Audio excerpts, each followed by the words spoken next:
Okay, so going over what you need to know for week 8 test under under the U.S. becomes a world leader. The first thing you need to know is, why did the U.S. support Panama in gaining independence from Colombia? And this is right here. The U.S. supported Panama in gaining independence from Colombia, the South American nation that controlled it at the time. Panama agreed to let us build a canal through the country. So the reason the U.S. supported Panama in gaining independence from Colombia was because Panama agreed to let the U.S. build a canal through the country.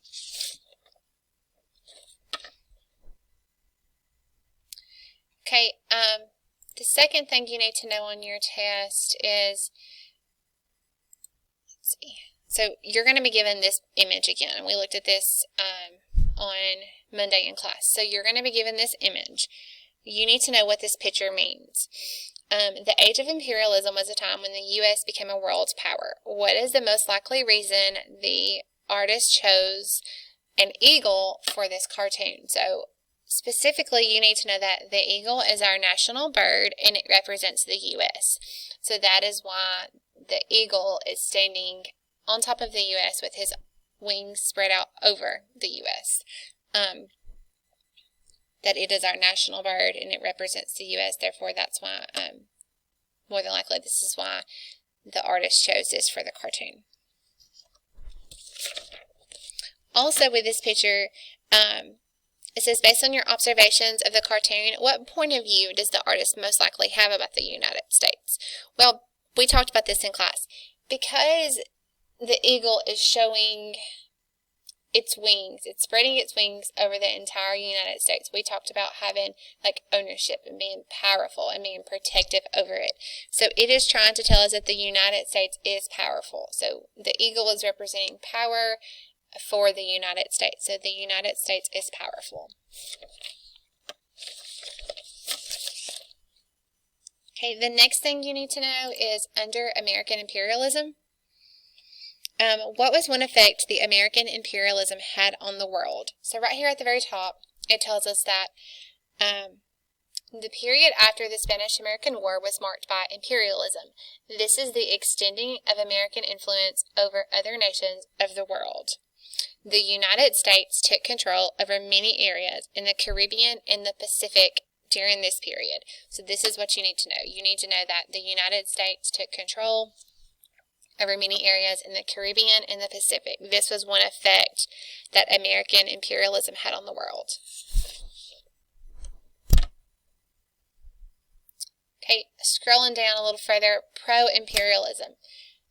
John Hay talks about the open door policy. He introduces it after the Spanish-American War. You need to know, what does that mean?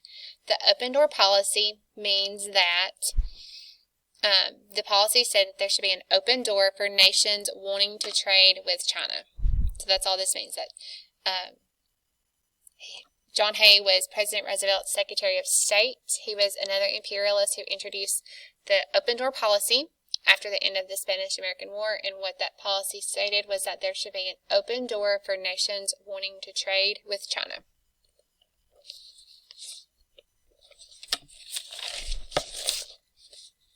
Okay, under the anti-imperialism, you need to know what best explains the view of someone who is anti-imperialistic. So anti means against, so it's the opposite of. So someone who has those types of views, right here it says, imperialists believe that the U.S. should have free trade with the nations of the world, but the nations should be allowed to govern themselves. Okay, meanwhile, back at the ranch. So on this, we talked about in class the two main trails that drove out the cattle from Texas to Kansas. And we talked about the Chisholm Trail. So driving out cattle means to push. So that's what you need to know. To drive out means to push. They pushed and they moved the cattle from Texas to Kansas.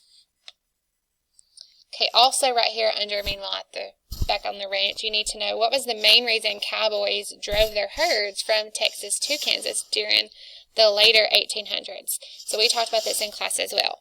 One of the main reasons was that the cattle sold for about $40 each once they got to Kansas, and in Texas they could only be sold for $4. So we all agreed that we would much rather be getting $40 per cattle head rather than $4. Also in Kansas, the cattle were loaded onto trains and shipped to the east. So you need to know that also, that the cattle were loaded onto trains and shipped to the east. That's this part right here.